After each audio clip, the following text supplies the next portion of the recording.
کا مولانا حضرات کا علامہ صاحبان کا جو آج یہاں پہ تشریف لائے ہیں حنیف عباسی صاحب کا خصوصی طور پہ، اور یہ بہتر سمجھا گیا اور مناسب سمجھا گیا کہ جو کل سے منصف اعلیٰ چیف جسٹس آف پاکستان کے خلاف ایک مہم چلائی جا رہی ہے اور قتل کے فتوے جاری کیے جا رہے ہیں اور انعام کے طور پہ کہا جا رہا ہے کہ جتنی رقم ادا کی جائے گی جو سر قلم کر کے لائے گا، تو یہ کس نے آپ کو اختیار دے دیا کہ آپ سر قلم کرنے کے اعلانات کرتے پھریں؟ اور کیا آپ دین اسلام کو سمجھتے بھی ہیں کہ آپ اس طرح کے اعلانات جو ہیں سر عام آپ نے کرنے شروع کر دیے؟ ہم تمام لوگ جو یہاں موجود ہیں، ایک ایک فرد یہ سمجھتا ہے کہ عقیدہ ختم نبوت صلی اللہ علیہ وسلم کے بغیر دین نامکمل ہے، اور یہ سپریم کورٹ کی ایک پریس ریلیز جاری کی گئی جس کے اوپر واضح طور پہ یہ وضاحت کی گئی، اور میں یہ پڑھے دیتا ہوں، اور یہ اردو کے اندر انہوں نے جاری کی کہ عوام الناس اس کو آسانی سے سمجھ سکیں۔ اور یہ کہا گیا ہے کہ فیصلے میں یہ کہا گیا کہ حضرت محمد صلی اللہ علیہ وسلم ختم نبوت پر کامل اور غیر مشروط ایمان کے بغیر کوئی شخص مسلمان نہیں ہوتا۔ جب یہ سپریم کورٹ کی پریس ریلیز جو 26 جولائی کو جاری کی گئی، اس سے پہلے بھی جاری 2 مرتبہ کی گئی تھی، اور وضاحتی بیان آ گیا، تو پھر اس بات کی کیا گنجائش ہے کہ قتل کے فتوے جاری کیے جائیں اور کسی کے عقیدے کے اوپر تحفظات کا اظہار کیا جائے، کسی کے عقیدے کے اوپر سوالات اٹھائے جائیں؟ یہ اس طرح کے فتوے، پہلے تو آپ یہ تو بتائیں کہ آپ کو یہ حق کس نے دیا ہے؟ آپ کون سی دینی یونیورسٹی سے یا مدرسے سے فارغ التحصیل ہیں؟ آپ کو یہ حق کس نے دیا کہ آپ اس طرح کے اعلانات کرتے پھریں؟ میں بالکل یہ واضح کر دوں، یہ اب مذمت سے آگے کا کام ہے۔ یہ جو ایک رواج شروع ہو گیا ہے کہ جس کے تحت کہا جاتا ہے کہ سر قلم کرو اور اتنی رقم لے لو، ان ہاتھوں کو روکا جائے گا۔ ہم دیوار بنیں گے ایسے ہاتھوں کے رستے میں جو نفرت پھیلاتے ہیں، جو قتل کے فتوے جاری کرتے ہیں، جو کسی کے عقیدے کے اوپر شک و شبہات کا تحفظات کا اظہار کرتے ہیں، اور یہ اس کے پیچھے بالکل کھلے سیاسی مقاصد ہیں۔ یہ جو کل ایک فتویٰ جاری کیا گیا، یہ سیاسی بنیادوں پر کیا گیا۔ آپ کا اپنا طرز عمل کیا ہے؟ میں سوال کرتا ہوں، اور آج تمام مکاتب فکر کی جو علماء یہاں موجود ہیں، دین کی خدمت کے لیے سب کی بڑی لازوال قربانیاں بھی ہیں، خدمات بھی ہیں۔ میں اپنے خاندان کا آپ کو بتاؤں، میرے بزرگوں نے جو کردار ادا کیا 1953 کی تحریک کے اندر بھی، اور اس کے حوالے سے انہوں نے ہمیشہ وہ ایک کاربند رہے اس معاملے کے اوپر۔ قاضی فائز عیسیٰ کے والد قاضی عیسیٰ قائد اعظم کے ساتھی تھے۔ اس ملک کی تعمیر میں، اس ملک کو بنانے میں قاضی عیسیٰ کا ہاتھ تھا۔ ان کے دادا جو نواب تھے اس وقت کے، انہوں نے اپنا کردار ادا کیا مسلمانوں کے لیے۔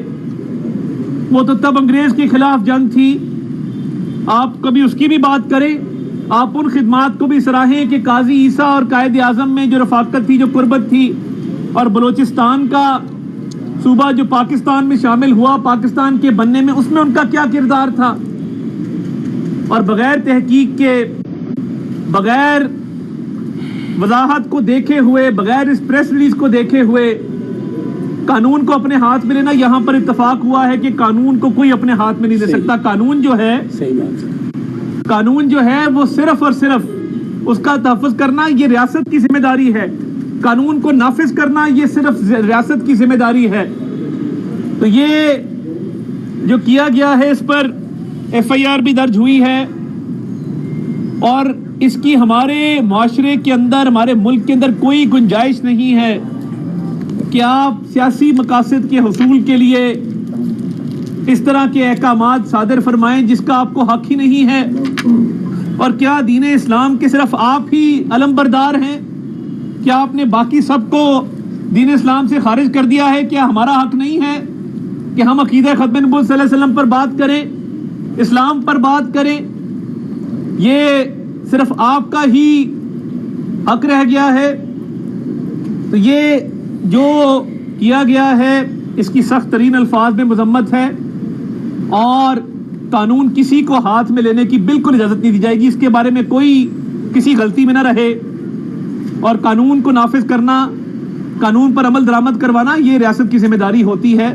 اور منصف اعلیٰ کے بارے میں جو اپنی وضاحت کر چکے ہوں, اس طرح کے کلمات ادا کرنا قانوناً بھی جرم ہے, اخلاقاً بھی جرم ہے, اور دینی طور پہ بھی اس کی بالکل اجازت نہیں دی جا سکتی ہے. بس صاحب آپ کو کی محمد سے وفا تو نے تو ہم تیرے ہیں, کی محمد سے وفا تو نے تو ہم تیرے ہیں, یہ جہاں چیز ہے کیا لوح و قلم تیرے ہیں. دیکھیں کوئی ناموس رسالت کے بارے میں ہمیں بتائے یا آپ لوگوں کو بتائے, کیا ہم میں سے بچہ جو نبی آخر زمان صلی اللہ علیہ وسلم کی ذات پر کٹ مرنے کے لیے تیار ہو جاتا ہے. اور پاکستان کی تو ہسٹری بڑی بڑی ہے, پوری تاریخ ہے کہ یہاں پر ان لوگوں نے قربانیاں دی ہیں جو نوجوان نسل میں سے تھے, نوجوان تھے, جو کسی بھی مدرسے سے فارغ التحصیل بھی نہیں تھے, لیکن جب نبی آخر زمان صلی اللہ علیہ وسلم کی حرمت کی بات آئی, ان کے ناموس کی بات آئی, تو وہ کٹ مرے. اس لیے اس پاکستان کے اندر جیسے عطا بھائی نے کہا, انارکی پھیلانے کی اجازت نہیں دی جائے گی. پہلے بھی ہم سب مل جل کر, ہم سب, میں اشارتاً بات کرتا ہوں, ہم کوشش یہ کرتے رہے کہ فلاں کی حکومت گر جائے اور اس کے لیے جو آلہ کار ہے وہ ہم استعمال کر لیں, آخرکار وہی ہمارے گلے میں پڑے. یہ تاریخ ہے, میں کنائے میں بات کروں, تاریخ ہے. جن کو غلط مقاصد کے لیے استعمال کرنے کی کوشش کی گئی وہ پھر غلطی ثابت ہوئے. آج جس شخص نے یہ فتویٰ دیا ہے, میرے جیسا کمزور آدمی کہتا ہے کہ تمہیں کوئی حق حاصل نہیں ہے. تم کون ہوتے ہو کہ کسی مسلمان کے اوپر جو نبی کا کلمہ پڑھنے والا ہو, جس کی ایک تاریخ ہو, اس کے اوپر آپ کو کہ فلاں کا قلم کر دیں گے سر تو اتنے کروڑ, تو اتنے کروڑ. آپ کو اس بات کی اجازت نہیں دی جائے گی. ایک حکومتی نمائندہ ہونے کی حیثیت سے میں کہوں گا کہ جتنے ہمارے رٹ نافذ کرنے والے ادارے ہیں, جلد سے جلد گرفتار کریں ایسے لوگوں کو اور ان کو کیفر کردار تک پہنچائیں. یہاں پر علماء کرام کا اتفاق ہوا ہے. یہاں پہ پریس ریلیز جو ہے, جو اردو میں سپریم کورٹ والوں نے جاری کی, میں ترجمانی کہتے ہیں جس کے ساتھ کھڑے ہو نا تو پتہ چلے کھڑے ہوئے ہیں, جس کے ساتھ کھڑے نہیں ہیں تو نہیں ہے نا. ہم کوئی چیف جسٹس کے ساتھ اس حوالے سے نہیں کھڑے کیونکہ وہ ہمارے حق میں کوئی فیصلے آ گئے ہیں یا آنے ہیں. ہم فیصلوں کے لیے نہیں کھڑے, لیکن ہم اس شخص کے ساتھ کھڑے ہوں گے جو جس شخص کے ساتھ ظلم اور زیادتی ہوگی یا اس کو اس طرف دھکیلنے کی کوشش. اتنا بڑا منصب پر قائم, اتنے بڑے منصب پر کھڑا بندہ, بیٹھا بندہ, جس کے خاندان کی ایک تاریخ ہے پاکستان کے حوالے سے اور ناموس رسالت کے حوالے سے, اگر اس پہ الزام لگ سکتا ہے تو کل میرے پہ بھی لگ سکتا ہے, کل آپ پہ بھی لگ سکتا ہے. کب چھوٹے سے معمولی سے جھگڑے کے اوپر ہم فتوے دے دیتے ہیں کہ اس نے قرآن پاک کے اوراق جلائے ہیں, کوئی کہتا ہے جی اس نے نبی پاک صلی اللہ علیہ وسلم کی شان میں گستاخی کی ہے. ہمارا قانون موجود ہے, کسی مائی کے لال کی جرت نہیں ہے کہ وہ نبی پاک صلی اللہ علیہ وسلم کی شان میں گستاخی کر سکے. اس کے باوجود ہم جو ہمارے علماء کرام ہیں راولپنڈی سے, جن کا تعلق ہے ڈویژن سے, ان سے انشاءاللہ تعالیٰ میں اور عطا طارق صاحب ملاقاتیں کریں گے. ہمیں اس سلسلے میں پارلیمنٹ کے اندر انشاءاللہ کل اجلاس ہو رہا ہے, وہاں پر ہم وضاحتی بیان جو ہے وہ ہو سکتا ہے انشاءاللہ پرائم منسٹر صاحب خود, جو الحمدللہ اللہ تعالیٰ کے فضل و کرم سے ناموس رسالت کے حوالے سے ایک تاریخ رکھتے ہیں. میں صرف ایک نشاندہی کر کے کہ اس پاکستان کو کس طرح عدم استحکام کی طرف دھکیلا جا رہا ہے. آج دیکھیں کہ جو اسرائیل ہے وہ کب سے آپ کا دشمن ہے, ازل سے آپ کا دشمن ہے. آج دیکھیں کہ آج ایک ملک کے اندر ریزولوشن پاس ہوتی ہے جس کے حق میں نیتن یاہو کو بلا کر کلیپنگ کی جاتی ہے, اسی کے اندر ایک یہاں سے تعلق رکھنے والی سیاسی جماعت کے لیے بھرپور طریقے سے ریزولوشن پاس ہوتی ہے. ہاؤس آف کامن میں نیتن یاہو کا رائٹ ہینڈ کھڑا ہوتا ہے اور ہمارے یہاں سے تعلق رکھنے والے سیاسی لوگ کھڑے ہوتے ہیں. آج اسی سوشل میڈیا کو استعمال کر کے میں سمجھتا ہوں کہ چیف جسٹس آف پاکستان کو نشانہ بنایا جا رہا ہے اور اس میں سارے لوگ شامل ہو رہے ہیں, اپنا ذاتی اناد نکال رہے ہیں, ذاتی اناد کی خاطر شامل ہو رہے ہیں. انشاءاللہ تعالیٰ ان سارے ہاتھوں کو ہم روکیں گے. اگر ہم نہیں روک سکتے تو میں اکثر بات کہتا ہوں کہ اگر جو ذمہ داریاں ہماری ہیں ہم نہیں نبھا سکتے تو ہم نالائق ہیں, ہم فیل ہو گئے ہیں. لیکن اللہ کے فضل و کرم سے وزیر اعظم ڈے 1 سے پاس ہے, آج کی تاریخ تک پاس ہے اور کل بھی انشاءاللہ پاس ہوگا. میں آخر میں اپنے علماء کرام کا بڑا شکر گزار ہوں کہ جنہوں نے آج ہماری رہنمائی بھی کی اور جنہوں نے اس بات پہ اتفاق کیا